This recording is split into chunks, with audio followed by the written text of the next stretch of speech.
Okay, thank you. Well, thanks everyone for coming along.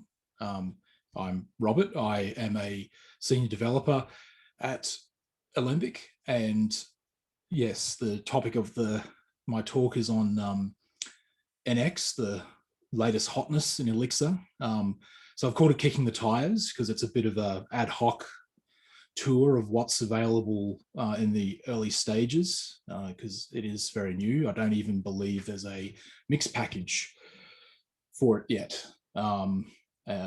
So yes, those of you who are sort of plugged into the Elixir ecosystem would have heard Jose and others teasing about this NX project, and was all a bit mysterious.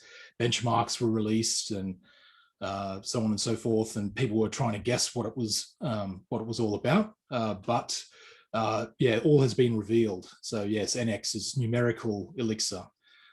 They've got a cool logo, and as well as the Art Deco font they've got there. They're using a numbat as their mascot. So nice little Australian connection there. And I believe on the podcast that where Jose sort of announced, he was talking about the fact that they had to make sure that it wasn't a dangerous Australian animal, and maybe I was thinking they could have chosen drop bears or something like that instead.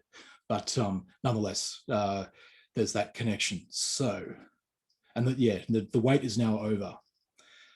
So what is NX, Numerical Elixir?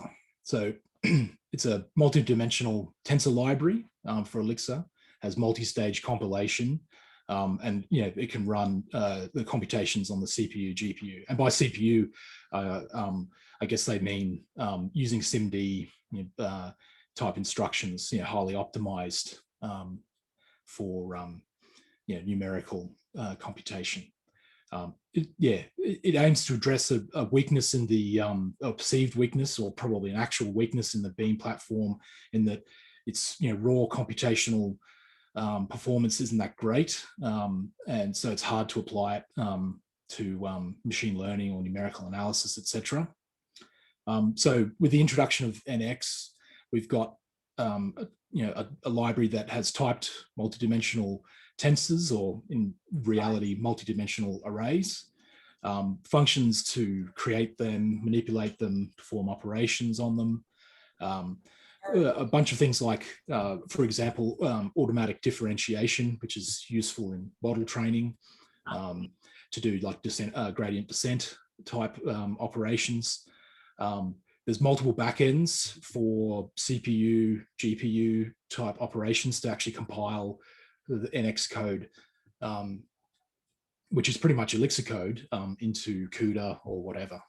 And the way that's done is by introducing a new environment into the syntax defn. Well, it's actually just a library. So, but having the capabilities that Elixir does, we can introduce new syntax with the introduction of the library, and defn is what does the compilation to the CPU or GPU code.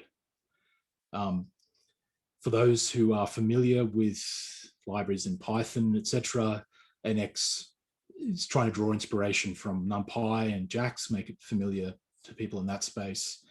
And as a whole, it sort of intends to be an alternative, or Elixir-based alternative, to TensorFlow or PyTorch, that sort of thing. And yeah, overall, it allows us to stake a claim. Us being Elixir developers, stake a claim in another domain, help us solve more problems without having to leave the comfy confines of the Beam. So tonight, I want to go through, make some comments about the talk, meta comments about the talk, then get into what are tensors, because that's all the way through NX. Go through the API for NX, talk about these numerical definitions, the defn, and then talk about backends.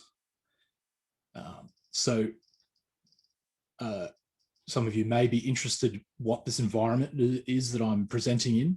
So this is actually a code notebook written in Phoenix Live View, called NIX, similar to but obviously not as complete as something like Jupyter Notebook. It's only been around for a few months, and it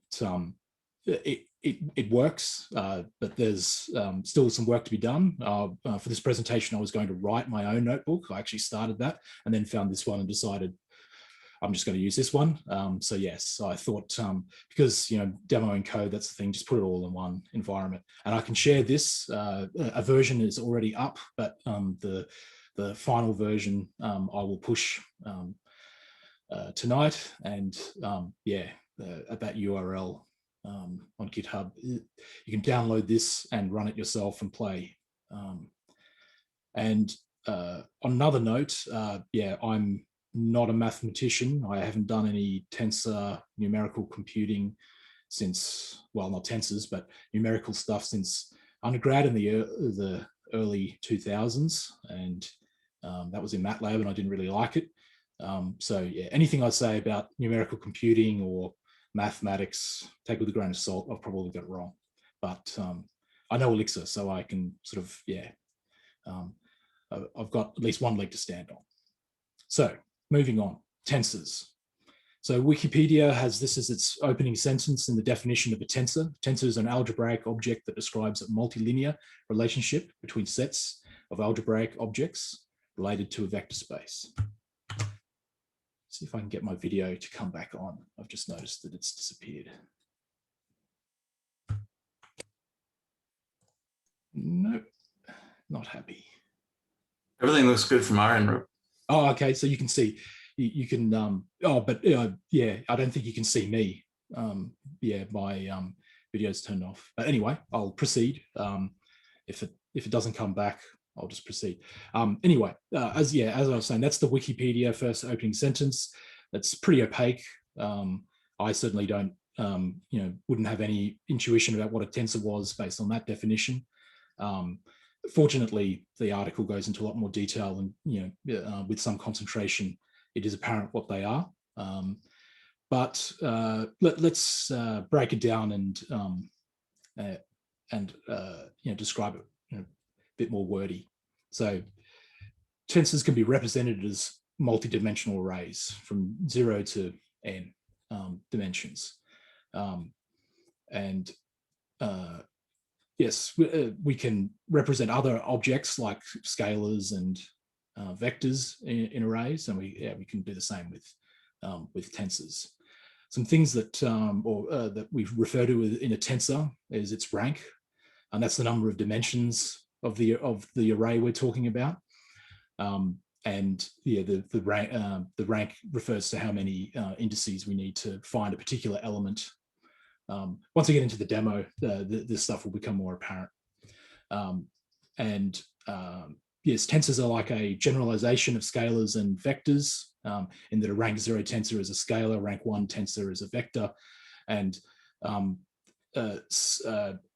rank 2 tensor can be represented as a matrix. Matrices and rank 2 tensors are not quite the same thing, but one can be represented by the other. Tensors also have dimension, and under the strict definition of a tensor, the dimensions are the same. So a rank 2 tensor of dimension 3 would be represented by a 3 by 3 array. You can't really have a dimension 3 tensor that has that isn't a square array, basically. Tensors mathematically have some other properties. I guess if we're being strict about that, but NX basically uses the word tensor to describe a multi-dimensional array. It's not a list, but it does have some of the properties of tensors, like a shape or its dimensionality, and it's typed, so each of the elements are some kind of numeric type. But the NX library doesn't sort of enforce any kind of mathematical strictness to what a tensor is. It's just a multi-dimensional array of any shape. All right, so onto some demos. first thing look at is tensor creation. And if you want to know more, there's a really good article by one of the co-authors of NX, Sean Moriarty, and he's publishing a series of blog posts on NX, and they're in an interesting order. The third one is how to start creating them, and then subsequent ones are more advanced topics. But so it's interesting order to publish in. But there we go. So without further ado, let's do some demos. So we can construct tensors out of lists. So this is the notebook part. If you know Jupyter Notebook, this should look familiar. You can put a code block in and go and execute it. And then the output here, this notebook by default will take whatever the last statement is and do an inspect on that and punch it out. So tensors have they implement the inspect protocol. So they have a nice sort of abstract representation of the tensor, showing it as a list. And here we've got a type. This is a signed 64-bit integer and a shape. So it's a 2 by 3 array. And if I go up here, just to prove that this is in fact live, if I add something else in there, I get a bit more. You can see the shape changed. If we choose floating point numbers instead in a tensor, it will change the type that comes out. We can also label the dimension with names, which is useful for referring to them later on. And it always lifts all the numbers up to the common coerces integers up into floats if there are any other floats as components in the tensor. So you can see these guys have all been turned into floats here.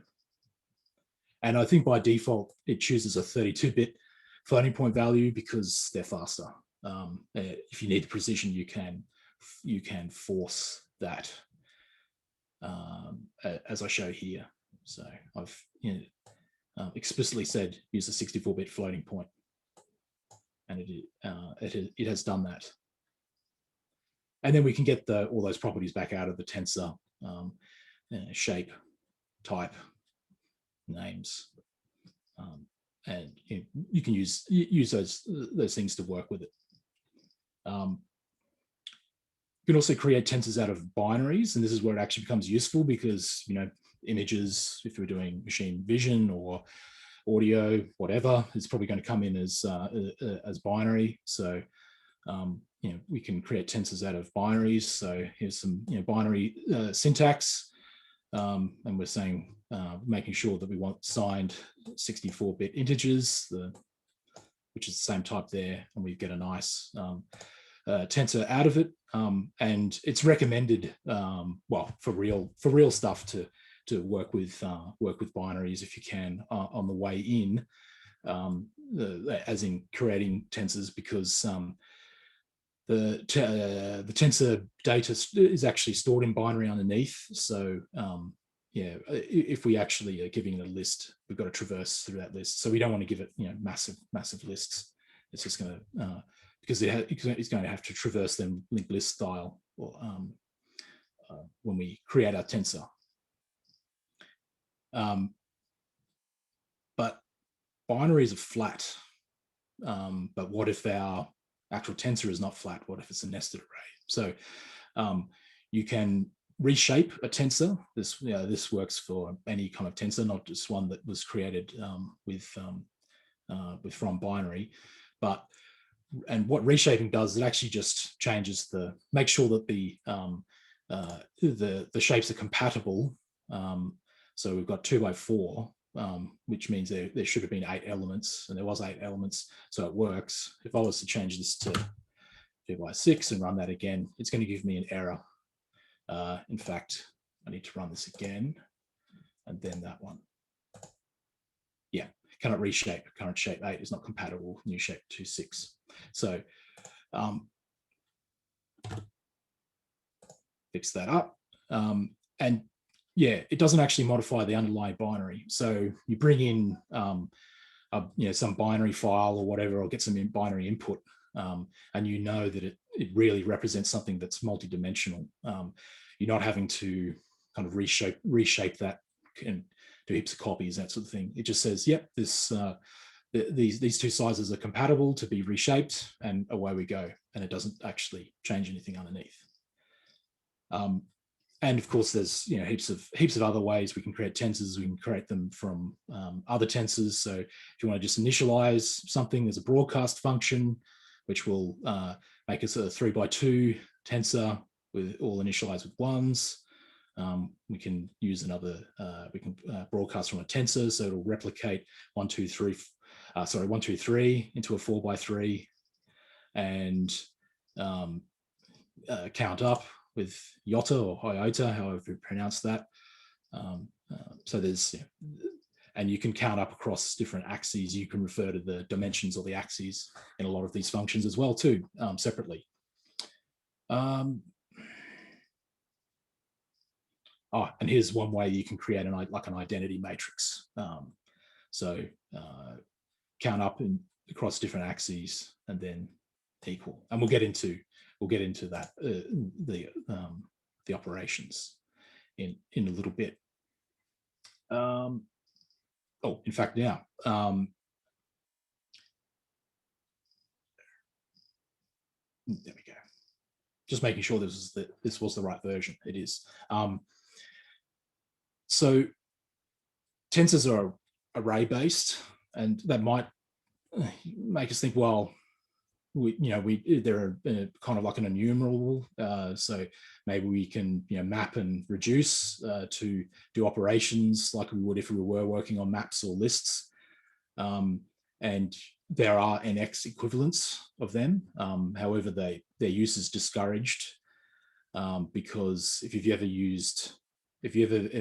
ever mapped or reduced across a nested data structure and wanting to traverse all the child elements, it can get quite verbose, and it's also not necessarily efficient, especially in the GPU or SIMD kind of world.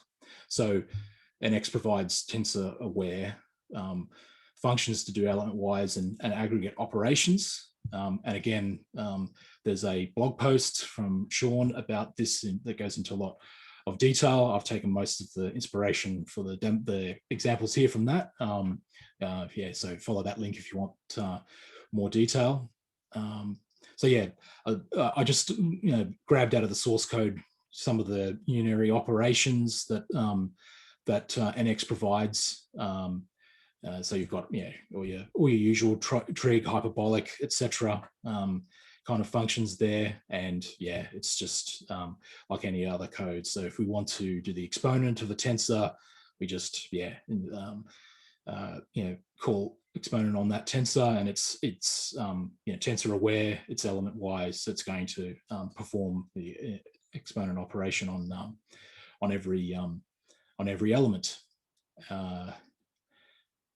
And just as an example of code, more an example of the code notebook than necessarily NX. Here, I'm creating a tensor here that counts up from counts up from 0 to 199. Manipulating that with a binary operator, multiply, which can give it a scalar value there, and then doing sign on that, we get a big array out. And then NIEX, this code notebook, has the ability to output a charts. It uses ChartKick, I think, as the library underneath. So like I say, this is pretty uninteresting, other than the fact that yes, you can see the potential of using the notebook. We can get we can chart stuff from our tensors back out. Did have to jump through some hoops to get that to work. So we have to get the tensors back out into lists, and then do some stuff to turn it into data that this charting function can accept. But hopefully some native tensor charting libraries will come out. Got binary operators as well, of course, so we can add tensors together. No big, and all the other stuff here, no big surprise there. And where I think things really start to get interesting is when we look at aggregations, because they're the ones that would really start to slow down if we didn't, if we were trying to do this in any other kind of data structure. So summing tensors and products, etc. So yeah, again, a list of some of the ones that are available, some more logical ones, and comparators, sums and products, that sort of thing, all the kind of the usual stuff. And yeah, so there's a sum of a tensor, so it's going to sum up all the elements, or you can say I only want to sum across one of the axes. So in this case, 0. So that means we get 1 plus 4, comma 2 plus 5, comma 3 plus 6, etc. And then we can look at the other axis, and we get a sum of the elements of the child arrays there. So yeah, you can slice and dice things. Hopefully that's sort of in whetting your appetite for how how flexible it is at the lower level to take big chunks of data and do stuff with them. And there's a whole bunch of other modification things, like we can do dot products.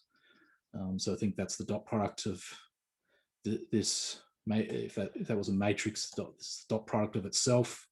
And what else? Yes, you can do sort of using a logical operator from above, we can get the maximum of each of the corresponding components there. So the greater one, so we get 5 greater than 1, 6 greater than 2, 7 greater than 3, 8 greater than 4, etc. down here. Cool. So that's the kind of whirlwind tour of some of the lower level functions.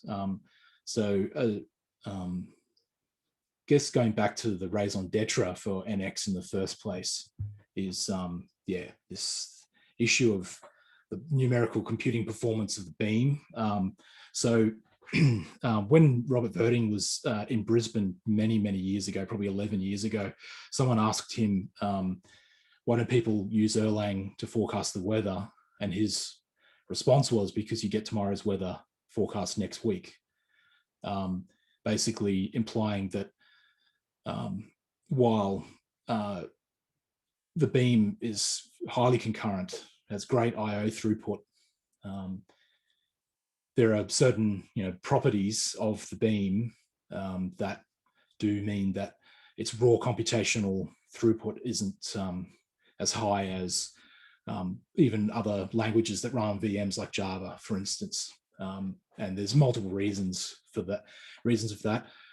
OTP 24 is coming out with a JIT compiler, and that does speed up things a lot. But my recollection from looking at, watching a video was that they're only sort of talking one order of magnitude kind of increases in performance, not multiple orders of magnitude. So it's not going to speed things up that much. So you might get like a 2x speed up, not a 10x or 100x. So to address that, we kind of need to get out of the beam and get onto get down to the lower level hardware, similar to like how NIF's natively implemented functions work. So what NX has done is it's introduced numerical definitions. So like a def for a function, a defn is a different type of function. It's a construct that you can develop your numerical code, and you can write it in a fairly large subset of the Elixir language. It's taken a lot of the infix operators. There it is, like divide plus whatever. So you can yeah, rather than having to wrap everything in function calls like nx.divide or whatever, you can, you can more naturally lay out your code. And all those functions like divide in normal Elixir is a kernel function from the kernel. And what nx does is replaces the, sorry about that, it's a bit twitchy. It replaces the normal kernel with this def-n kernel inside your def-ns. And rather than when you run when you compile code that has a def-n in it, it's not compiled. It's compiled to bean code. It's not. It's compiled into a special AST that then, when executed, will compile down to GPU or SIMD instructions, etc. And we'll talk about that a little bit right at the end, how that works. So canonical kind of obligatory example in NX is Softmax function, which is used a lot in ML, I believe. Like I say, I'm a sort of beginner to this kind of space, but all through all the documentation, Softmax is used a lot. So softmaxes are basically a way of emphasizing larger values and de-emphasizing smaller values by using exponents. So you can see here that we're inside a def-n. Apologies that there's no syntax highlighting in this, but we pass in a tensor to this def-n, and then we sum up the exponent of all the elements in that tensor, and then use that as the denominator to this divide operation. And the effect of this is that values are spread out a bit more compared to if you were to just say what portion, or that's not probably the right word, but term, but yeah, if you weren't to take the exponent. So in the code notebook, we can put in a module definition, because this is all valid Elixir expressions, and rather than any code actually running, we just get out the fact that we got this module. So that's a bit obtuse, but that's the binary representation of the bean code there, I guess. But we're down here, we can actually then use that. So this formula module Softmax, we can put pipe a tensor into that, and we get out the result there. So we're doing 1, 2, 3, 4, and the numbers represent the sort of the softmax scaled portion that they are of the sum, in this case 10. If I do portion, which is without using the exponent, we get those values. And this is why I love computers. That that's 1 divided by 10 in floats. So yeah, what is this anyway? If I take those two, jump through some of those hoops I did before to do a chart, you can see what a softmax looks like. So this is what the without exponent versus exponent. So you can see that values down here are really de-emphasized, whereas something that in the original is 18% of the sum actually comes out to be 63% of the sum. But yeah, so and I think they bang on about softmax in their demos because this big divide at the end brings it's not inherently parallel, but especially not if you were to do this outside of def-n. Anyway, so what def-n actually does is it produces a computation graph of the tensor operations. It doesn't actually execute it per se. And just to show what that graph looks like. I've got a sort of a hacked version of the above module that I implemented. And yeah, there may well be a better way to do this, but I'm not 100% sure. NX defines this function called transform, which allows you to inject code that doesn't run in the definite environment into the definite environment. So basically, I've just put something in here that will raise an exception, so that, and down here, yes, if I call that, I can that will raise an exception, and I can see what's going on. So make sure that is compiled. Yeah, cool. Okay. So yeah, the fact that this is runtime error, that's my doing. But you can see that the result of Softmax, our Softmax function, this guy, is broken down into this series of operations. So we take the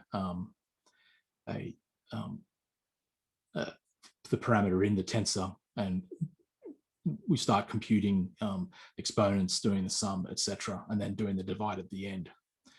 And as we'll talk about later on, this this graph is what is sent to a compiler to actually compile this for a GPU backend or whatever. And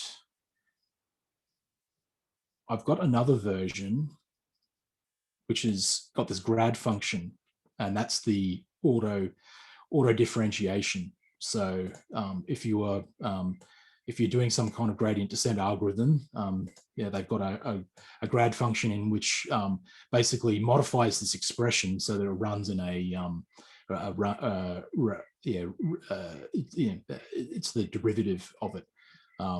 So if I do my call graph thing, injecting a runtime error into that, we can see what that spits out.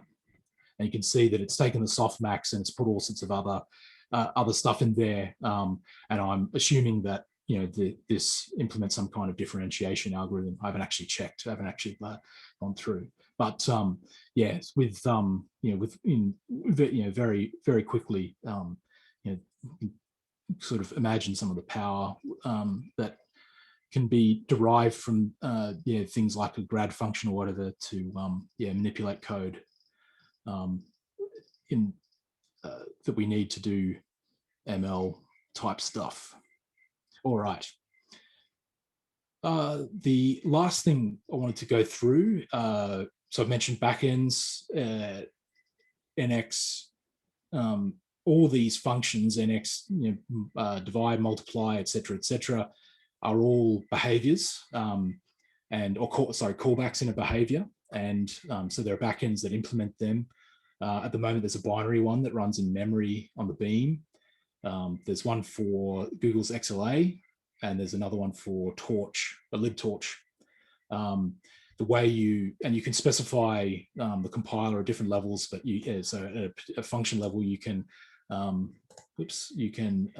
specify it, and I think there's also flags, so you can compile your whole project, etc. And the multi-stage aspect that they refer to, and I've sort of alluded to, is that this function is compiled into Beam, but the Beam is not actually the Beam code is not actually the actual a plus Beam instruction or whatever. It's a description of the computation, not the computation itself. NX turns that into a special AST, and that AST is effectively what we're seeing here with a call graph. And then from there, there's a compiler, I believe at execution time, it'll be, I keep forgetting that will open up the editor, compiler to GPU code, etc. And I believe Jose's blog goes into a little bit more detail about how that works. So various benchmarks, and a lot of this data was revealed before we knew what NX was. It was part of the, Jose's teasing us, talking about the speed ups. This is that Softmax. I think this is Benchy, I'm not sure, but benchmarked using different backends, whether it's CPU, GPU, keepers. They've kept all the tensor data on the GPU rather than going back and forward, because that's a massive overhead. Copying in and out of GPUs, and Elixir is just NX using binaries, and you can see between the least efficient Elixir implementation and the most efficient XLA implementation, is massive speed up there of almost 5,000. And that's the kind of expectation. That's the thing we need to be able to do this stuff on the beam, I think. I took this benchmark stuff comes from the NX repo documentation. Actually finished, no. So I'll jump down here. So this is this is an example of a complete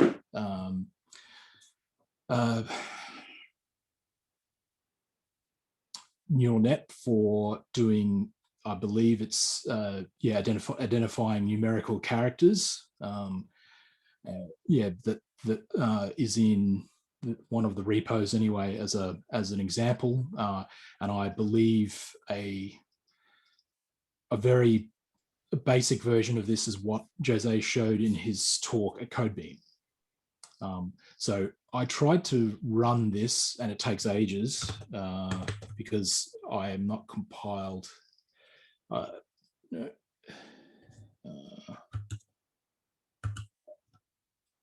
is going on here? I'm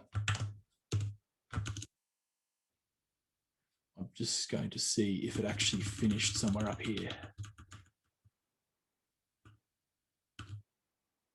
No, it never got there. This is the output, but it never actually finished. But it's doing 60,000 images. And Jose actually, I think, started to run this in his video and said it's going to take too long. Whereas the hardware accelerated one took a second or something like that. But yes, so you can't see the result there because it just never came back. For me, because I don't have XLA compiled or anything like that on my machine at the moment. But this is an example of, and yes, it's not pretty. It's not showing layers or whatever. But that this is as an implementer, this is the kind of thing you'd need to do. And it's not terribly removed from normal Elixir code. A little bit dense, but not too bad. And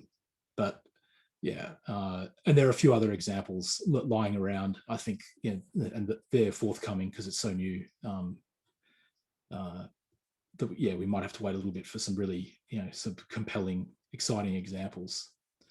So just to conclude, as I said, it's new. There's still a lot of work to be done. You can play around with some of the lower level stuff. And if you know enough, I mean, I couldn't do this because I don't have that background, but if you do know your ML kind of algorithms, you can potentially get something working. They're hoping in the future to look at other domains. It's a bit ML focused, but I know people have talked about DSP, like fast Fourier transforms, etc., and other numerical computing domains. I've got links all through this presentation, but pretty much all of them you can find in their GitHub repo documentation in the resources section. So that was all I had. Sorry, it went a little bit over time. Hopefully that's whetted your appetite. And I'm personally excited to see where NX goes. So I will leave it at that and open the floor for questions, I guess. Anyone's got any questions for Rob, feel free to unmute yourself and if possible, turn on your camera. That'd be great.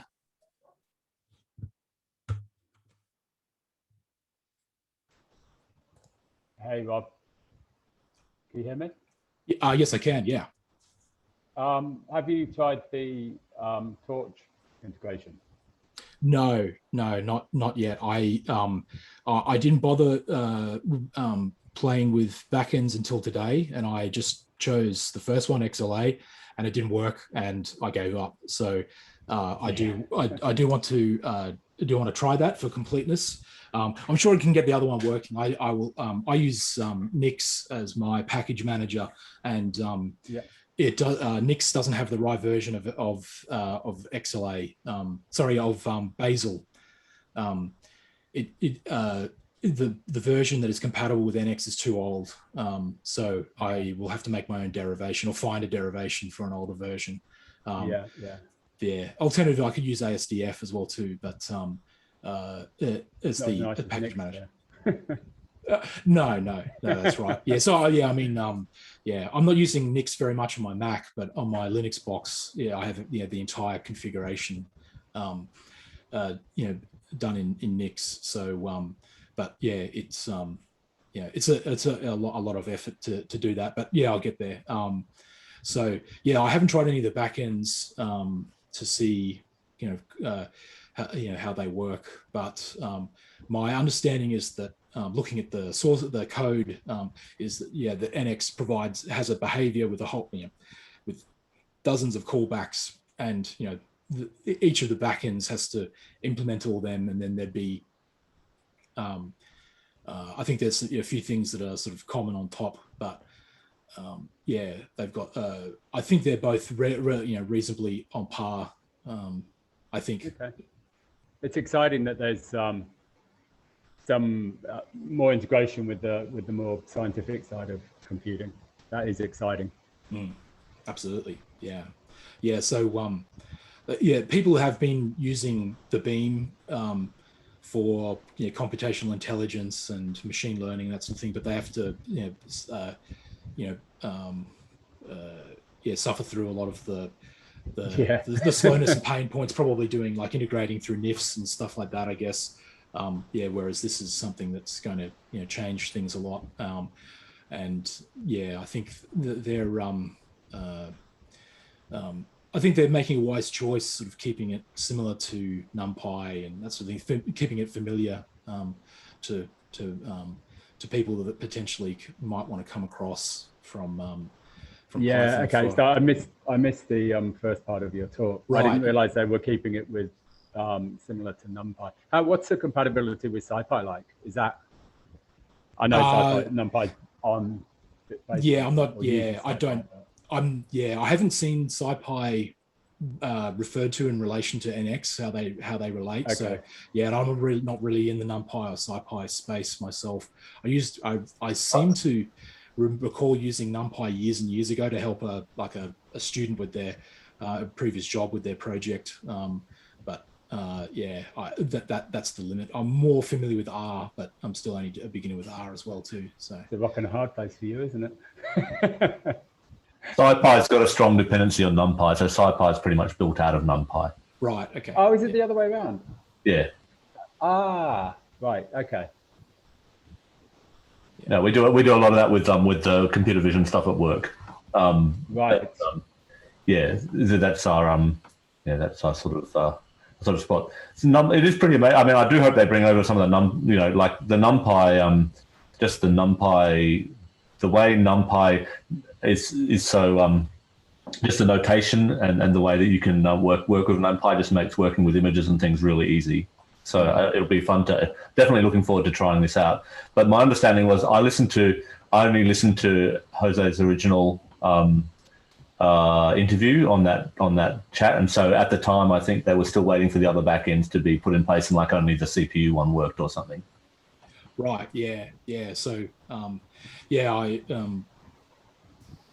know they're they're really going, flat out with it. They're doing a lot of work. But yeah, it's kind of. I like the idea that they have, they've got they've got a behavior, they've got and they've got a sort of a default, low performance backend that you can try stuff out, and you don't have to worry about the acceleration kind of stuff. That's good. So I actually have a question back at you, Robin, with that, considering that, or anyone else actually who is familiar with NumPy or has done a lot of ML or AI, what I've shown is that, does that sort of like, can you take that extension up from going through some of the low level stuff to see how you would apply it in the real world, in lieu of me writing my sort of a more complete example, because that's one thing I was a bit worried about, I guess.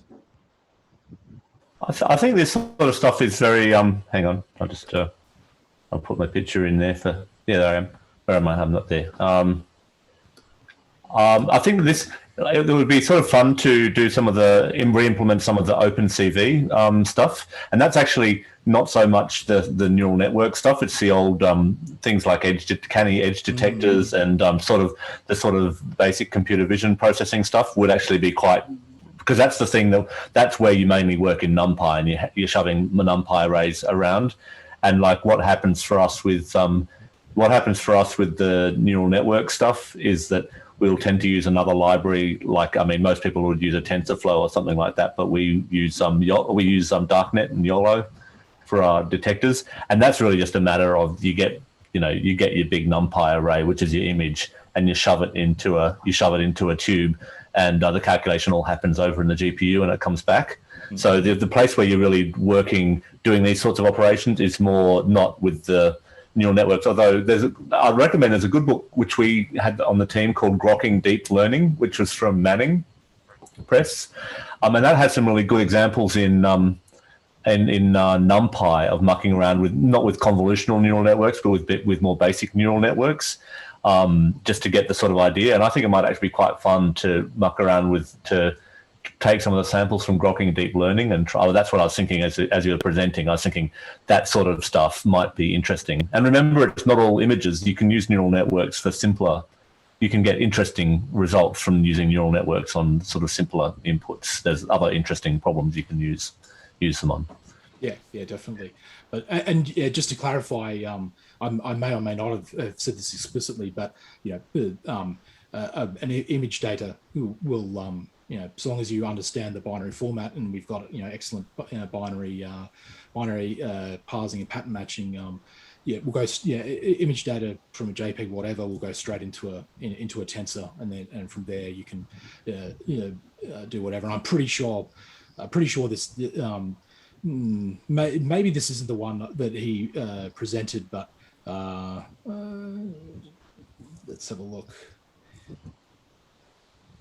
It's doing, it depends what format it is in, but it looks like he in this demo he's downloading an actual. Oh, there we go. Yeah, there we go. Oh, that's the. Anyway.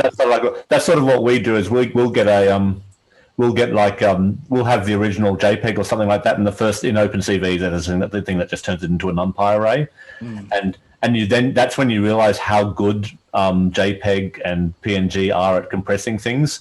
When you then go and try to work with the NumPy arrays, and then you save them, and you wonder why you just ran out of disk space. And yeah, definitely. But like I said, because I didn't actually show a demo doing anything really high level. It's it is indeed relatively straightforward, especially as I said with with our binary pattern matching to be able to work with images if we're doing machine vision type stuff. But cool. I'm glad that that you can make that leap, and it whets the appetite there. And I certainly want to explore it more because I've done a bit of R, and one of the things I really like about NX straight away is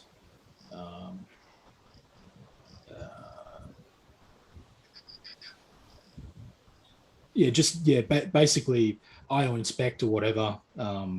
If you're doing this in IEX instead of this in Workbook, you get this out, and you can see very easily what you're dealing with. I had to struggle a lot with some of the data frame kind of libraries in R, actually determining what is the shape of this thing and what can I do. And yeah, it just, to me, it seems a little bit easier in Elixir, well, with NX to sort of do that. Yeah, and it's just a single abstraction too, because I know in R and others, there's a whole bunch of different ways you can have tables and stuff. I had a question around the benchmarking at the end there. Yeah, sure. How would you have to define different functions for all of the different comparison rows? Yes, I believe that's that's how you would do it. Because I think things like keep and whether it's CPU or GPU and what backend you use are all things you configure. Either on a per def n level. I believe you can say the whole module or even your whole project. So I haven't seen the code where this comes from, but I would assume that they've got a whole bunch of wrappers, different function calls around a base softmax where they're choosing different backends. But yeah. Does that answer the question, Josh? I think so. Is that likely to be the code location at the bottom there? That's the documentation. So yeah, that's a link to the documentation. But yeah, these benchmarks are all in. They're in the XLA, in the EXLA directory. So. In fact, that's where I got it from. So their repo is split up to the core NX and then the two backends, and then here bench max, just the benchmark. Okay, yeah.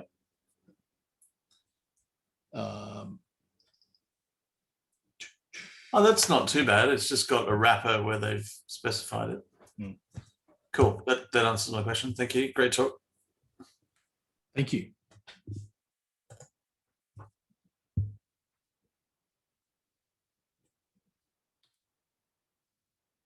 If there's no other questions or comments, etc., I'm happy to.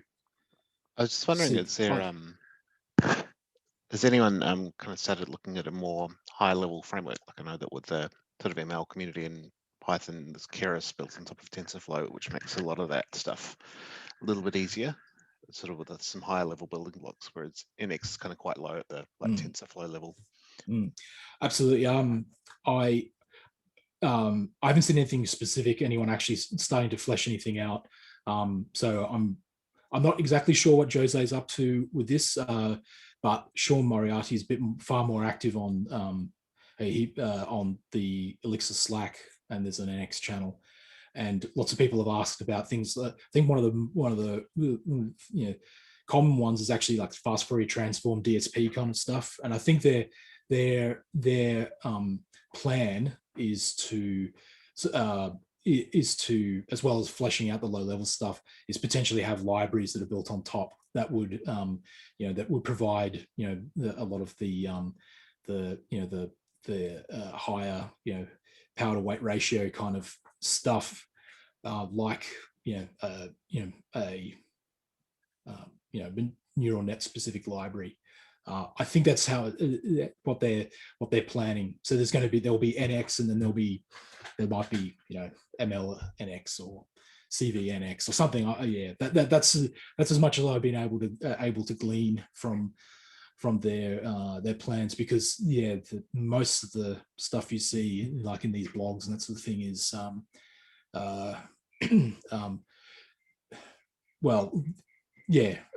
talks about, I guess, slightly orthogonal issues, as well as sort of fleshing out that lower level. And by orthogonal issues, I mean they want to, have get notebooks and stuff like that, integration with code notebooks working. So I guess because Jupyter Notebook you can run Elixir in that, so that possibly would be where people would naturally go. But this one, much newer, potentially could have some advantages for people. So I did actually mention that I was doing this to the members of that Slack channel, and while I got some level of reaction interest but not a huge amount.